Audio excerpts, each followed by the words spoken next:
Kottayam medical കോളേജിൽ cancer രോഗികളുടെ കൂട്ടിരിപ്പുകാർക്ക് അത്യാധുനിക വിശ്രമ കേന്ദ്രം ഒരുക്കി പൂർവ്വ വിദ്യാർത്ഥികൾ. 1985 MBBS ബാച്ച് വിദ്യാർത്ഥികളാണ് മെഡിക്കൽ കോളേജിന് വിശ്രമ കേന്ദ്രം സമ്മാനിച്ചത്. മെഡിക്കൽ കോളേജിന്റെ 60ാം വാർഷികാഘോഷങ്ങളുടെ ഭാഗമായാണ് നെസ്റ്റ് എന്ന് പേരിട്ടിരിക്കുന്ന ഈ വിശ്രമ കേന്ദ്രം പ്രവർത്തനമാരംഭിക്കുന്നത്. ക്യാൻസർ രോഗികൾ അനുഭവിക്കുന്ന മാനസിക സംഘർഷം അതുപോലെ തന്നെ അനുഭവിക്കുന്നവരാണ് കൂട്ടിരിപ്പുകാരും. കോട്ടയം മെഡിക്കൽ കോളേജിൽ ചികിത്സയിൽ കഴിയുന്ന ക്യാൻസർ രോഗികളുടെ കൂട്ടിരിപ്പുകാർക്ക് വിശ്രമിക്കാൻ മതിയായ സൗകര്യം ഇതുവരെ ഉണ്ടായിരുന്നില്ല. എന്നാൽ കൂട്ടിരിപ്പുകാർക്കായി അത്യാധുനിക സൗകര്യങ്ങളോടെ വിശാലമായ വിശ്രമ കേന്ദ്രം ഇപ്പോൾ തയ്യാറാണ്. 1985 MBBS ബാച്ചിലെ വിദ്യാർത്ഥികളായ ഡോക്ടർമാരാണ് വിശ്രമ കേന്ദ്രം മെഡിക്കൽ കോളേജിന് സമ്മാനിച്ചത്.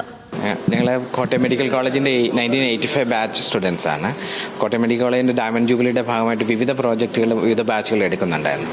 അപ്പം ഞങ്ങളുടെ ഒരു ഡിസ്കഷനിൽ സാധാരണയിൽ വ്യത്യസ്തമായിട്ട് പേഷ്യൻസിനും ബൈസ്റ്റാൻഡേഴ്സിനും ഒക്കെ പ്രയോജനമുള്ള ഒരു ഇത് ചെയ്യണം എന്നുള്ളതാണ് അവരുടെ ഒരു തീരുമാനം. അപ്പം അങ്ങനെ ആണ് ഞങ്ങൾ ക്യാൻസർ അപ്പോൾ ജയകുമാർ സാറിനോട് നമ്മൾ ചോദിച്ചു, സൂപ്രണ്ടിനോട്. അപ്പം അദ്ദേഹം പറഞ്ഞ ഒരു ഇത് ക്യാൻസർ കെയർ ഏരിയയിൽ ഇങ്ങനെ ഒരു വെയിറ്റിംഗ് ഏരിയ ആവശ്യമുണ്ട്, പ്രത്യേകിച്ച് ICUയിലെ ബൈസ്റ്റാൻഡേഴ്സൊക്കെ. ചെറിയ സൗകര്യങ്ങളെ വെയിറ്റിംഗ് ഏരിയയിലുള്ളൂ. സ്ത്രീകളൊക്കെ ഉള്ളപ്പോൾ അവർക്ക് ചേഞ്ച് ചെയ്യാനൊക്കെ ബുദ്ധിമുട്ടുണ്ട്. അപ്പോൾ ഞങ്ങൾ ചെയ്തിരിക്കുന്നത് 1000 സ്ക്വയർ ഫീറ്റിൽ ഒരു 35 lakhs rupees മുടക്കിയുള്ള ഒരു ഇതാണ്.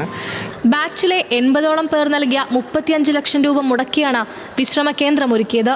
ക്യാൻസർ വാർഡിനോട് ചേർന്ന് 1000 ചതുരശ്ര അടിയിലാണ് കെട്ടിടം. സ്ത്രീകൾക്കും പുരുഷന്മാർക്കും പ്രത്യേക വിശ്രമ ഇടങ്ങളുണ്ട്. ആദ്യഘട്ടത്തിൽ ICUവിലുള്ള രോഗികളുടെ കൂട്ടിരിപ്പുകാർക്കാണ് വിശ്രമ കേന്ദ്രം ഉപയോഗിക്കാനാവുക. പ്രത്യേകം നൽകുന്ന കാർഡുകൾ ഉപയോഗിച്ചാണ് മുറിക്കകത്തേക്ക് കടക്കാനാവുക. പൂർവ്വ വിദ്യാർത്ഥികളുടെ സഹകരണത്തോടെ കൂടുതൽ പദ്ധതികൾ മെഡിക്കൽ കോളേജിൽ ആവിഷ്കരിച്ചു വരികയാണ്.